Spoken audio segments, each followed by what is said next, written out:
The European View Podcast.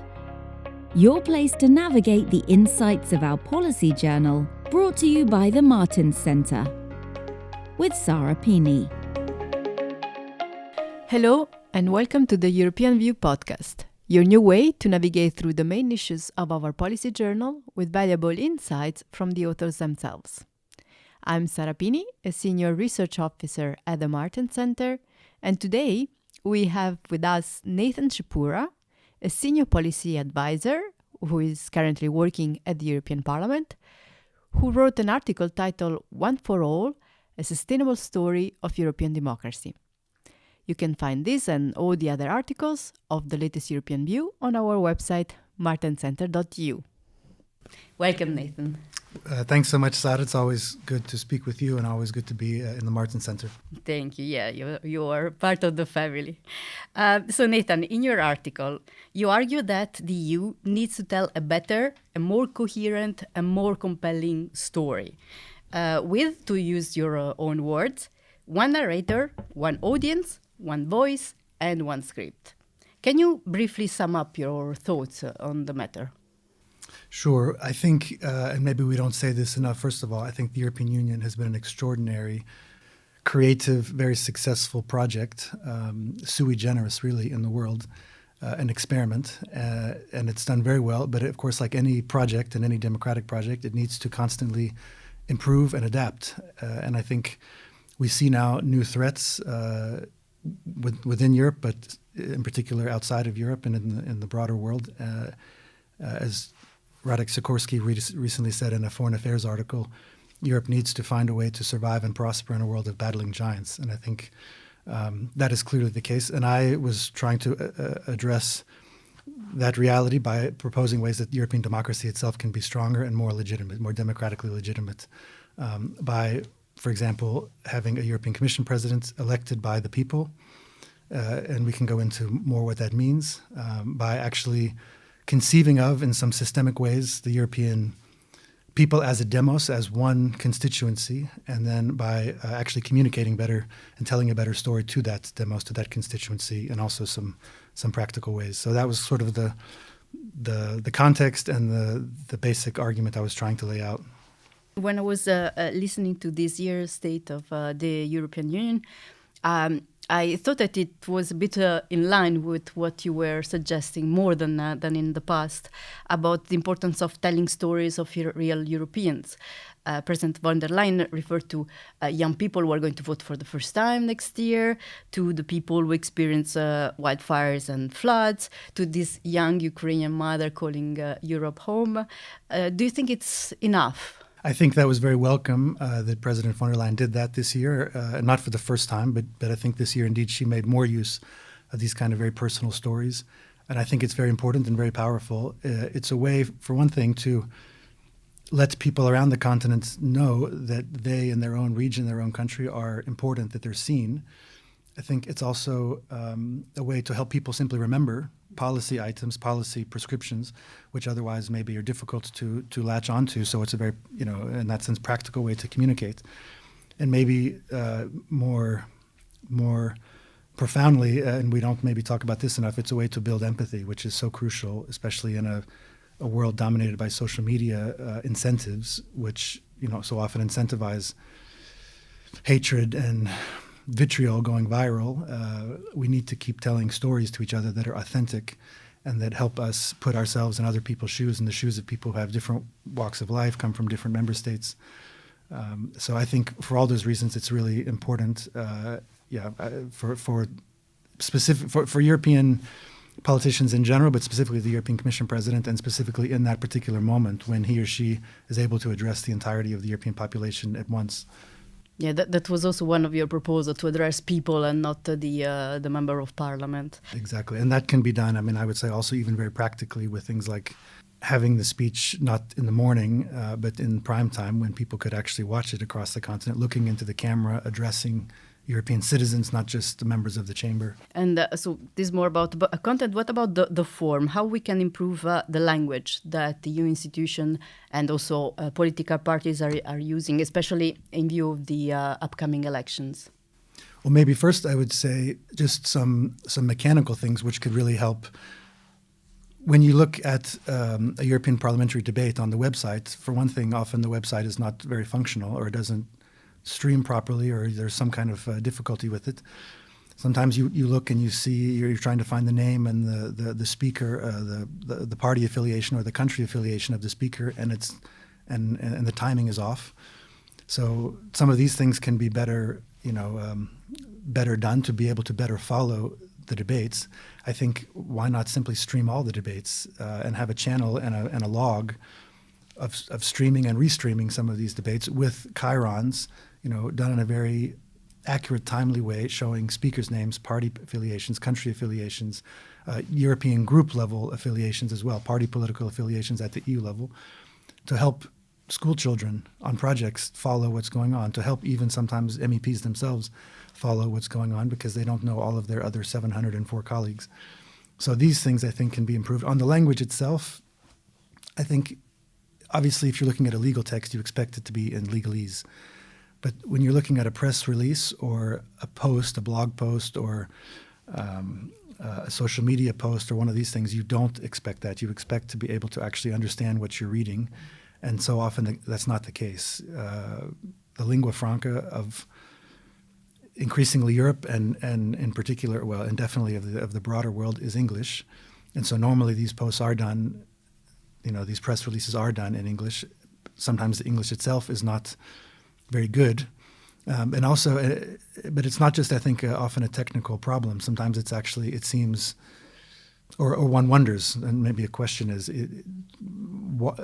it sometimes done in a way even to keep journalists, to keep voters at a bit of a distance? And I think that's also something which I would say in the long run is not very healthy or very sustainable for European democracy, even if in the short term there might be reasons to understand why that could be the case, because there's such interinstitutional rivalry, inter-member state rivalry sometimes. It's very often convenient, of course, politically, not to ascribe agency to a particular decision, but that's not ultimately good for voters because they need to have arguments presented to them, who is doing what, why, when, and what are the alternatives. And so I think the more the institutions themselves even can keep voters or are incentivized to keep voters in mind and the stories of individual people in mind who are their voters when they're making decisions and when they're communicating about that, then the better in the long run. Of course, if the institution follow your advice, the DG MIM would be out of job, but it would be better for democracy. In the conclusion of your article, you say a real European constituency must, by listening to the past and looking to the future, find the voice to tell its story. But what do you think this story should be? Is the never again that laid the foundation of the European project after two bloody world wars enough? Or maybe we should find a new story, new project to unite us? Well, I think this is one of the most fundamental questions facing Europe and one of the hardest to answer, and I don't have a good answer to it. My point in the article was to say I think very importantly and essentially the raison d'etre of the European Union is essentially this never again commitment to never again allow one group of people in Europe to dominate and even try to annihilate another, to never again allow conquest by force within Europe. These are really powerful, motivating factors which ultimately brought the continents together after so many decades of conflict and war, and centuries even of war, into some incredible new creative project.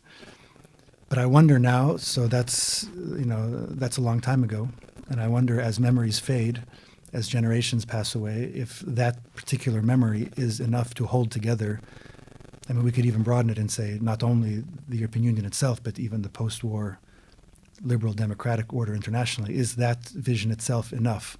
Or is there not perhaps some other more forward-looking, more visionary, more positive vision needed? And I don't know what that might be exactly. I think I'm an American, now also a Belgian, so I'm a Belgian-American with I would say, an appreciation for and a commitment to two different polities and two different projects. And I know in the United States, I think there would be some, after a long struggle, in particular the Civil War, there would be some sense of coherence and some array of coherent answers to questions like, who are we? What are we about? I think Americans might say, for example, we are striving for an ever more perfect union, for liberty and justice for all. And the means by which that's accomplished is a government of the people, for the people, by the people. And I wonder if Europeans would be asked such a question, what is the European Union about? How do we get there? I don't know that you would find very common answers across the continent. And so I think that's a question that is an interesting question, and it's a very important, vital question for fundamentally voters to answer. And that was what I was trying to lay out in the article as well. This is something voters need to decide on based on clear proposals, clear alternatives, campaigning, and ultimately voting that matters and that is responsive cycle by cycle to the needs which they face going forward. And you also said that democracy is about input, but it's also about output, about the result that you can put on the table as an entity. How can we make EU democracy more efficient, more capable of delivering, so that we can together cope with the challenges that we are facing? One of the hot topics now is qualified majority voting as an example. So in the European Union of 27 member states and likely and hopefully in the not so distant future even more, maybe over 30 in the end, member states, how do you move forward in any sort of efficient manner whatsoever if you have every member state having a veto on so many important areas of policy?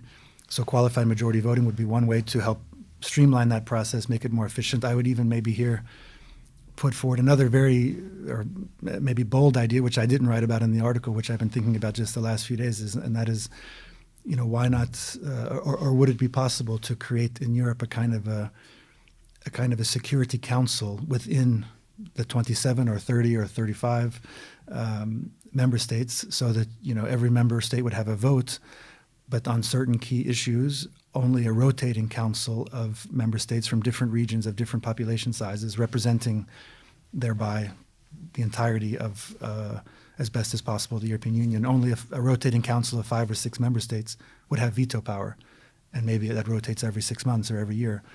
But that might be just one other way, another idea for how to even further streamline this process of making Europe more efficient, more responsive internally, but also in the world. The EU Security Council is one of the proposals of the 70s, our flagship. Even better. So I'm echoing someone who was fleshing this out before me. So let's pass to the topic of U.S. democracy, since you are an American. Actually, everything you said in your article about telling a story, you put it into practice when you imagine a speech that Biden could have made, a State of the Union speech, to bring Americans together around the common and reinvigorated sense of the shared past and the shared purpose. Is there still time to recover this unity? I think so, but I definitely worry about the American polity and the American social fabric, because I think that we're seeing now strife that we haven't really seen, maybe even, arguably not even since the Civil War, but I think certainly since the 60s. So I definitely worry that arriving at, again, a period of national consensus and unity and common vision going forward, I worry that we might not arrive at that point again until we go through another period of even more intense turmoil and bitter partisanship, and even worse, perhaps internally. I certainly hope not. And I would go on the record saying, and I think it's actually important to go on the record saying, I think another Trump presidency would be not only very alarming for Europe and many other parts of the world and for global security, but I think it would be most of all very alarming for the health and durability and even maybe existence as we know it of the American Republic. So I think we're in an extraordinary period of time, and the next year in the United States is going to be very consequential. Yeah, there's this article by Robert Kagan just recently appeared where he warns about the likelihood of America turning into a dictatorship in case of a second Trump's term. But do you think that American democracy still has the antibodies, let's say, that it proved on 6th of January 2021? Well, we will see. I think so. I believe so. But I think that we came maybe closer on January 6th than we certainly ever expected that we would, and maybe even closer than we know even now, as far as this or that institution being very close to caving somehow, or imploding, or being pushed just too far, far enough to where something really irreversible or lastingly damaging took place. So I think President Trump, in my mind, it's clear President Trump after the 2020 election, even before the 2020 election, starting before, was pushing against one institution after another to see how far he could go, and he was able to go very, very far. So some safeguards have been put in place since then, but ultimately these things are political questions decided by voters and the representatives whom they elect, and by the judges who determine cases. Sometimes they become politicized as well, and even, and this is a terrifying prospect, even potentially by the armed forces or law enforcement agencies, if they too are caught up in a kind of an existential political conflict. How will that turn out? I think no one knows, and these are all issues which Robert Kagan laid out in his piece, which I think is definitely worth anyone's time to read, and because I think he lays out some very some very truly potential scenarios, which Europe as well, and he doesn't in that article address Europe's potential response, but which Europe needs immediately, I would say. And even Trump's candidacy starting in 2015 was already a wake-up call, and then his victory, of course, in 2016 was a huge wake-up call for Europe. But I think the biggest wake-up call yet for Europe would come if Trump wins a second term. So the need to start preparing for that now on things like defense, strategy for the Indo-Pacific, even Europe's approach, I would say, to the multilateral system per se, perhaps need some sharper thinking and maybe some revisions, if indeed, as I believe we are in a newly bipolar world and not in a multipolar world, then that has also implications for Europe as to how it should act, and how it should act alongside of a United States partner, which will remain, I think, Europe's bedrock partner, no matter who's elected in the United States. But even if the United States has President Trump leading it, who wants to retrench even further and pull back even further from the international system, what is Europe's role then, geopolitically, in defense of international liberal democracy? And I think Europe might need to, even though this is uncomfortable and very difficult for Europe, might even need to play a more leading role. Yeah, well, American democracy proved resilient in the past. It has overcome several challenges. Let's hope that it will be the same. But as you said, we also have to do, as Europe, our part and think about the consequence of any outcome of the election. Well, thank you, Nathan. Thank you very much for joining us. Thank you for this very interesting analysis. And for those listening in, make sure to like, comment, and subscribe, and discover all the interesting insight of the European view on our website, martenscentre.eu, and on our social media channel. Thank you very much, and stay tuned for more. Thanks so much.